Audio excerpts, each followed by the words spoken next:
Hello friends, warm welcome to this video. How to blacklist non-Windows Store apps. Are you tired of users installing random apps that are not from the Microsoft Store?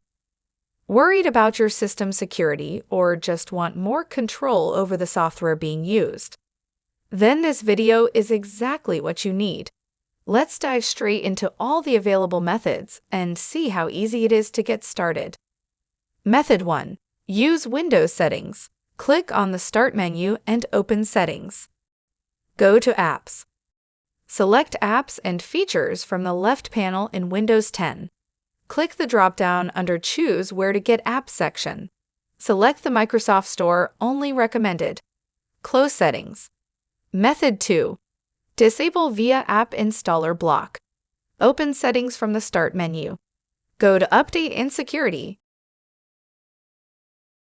and click on Windows Security in Windows 10. Click on App and Browser Control. Under Reputation-Based Protection Settings, click Settings. Turn on Potentially Unwanted App Blocking. Enable both checkboxes for block apps and block downloads.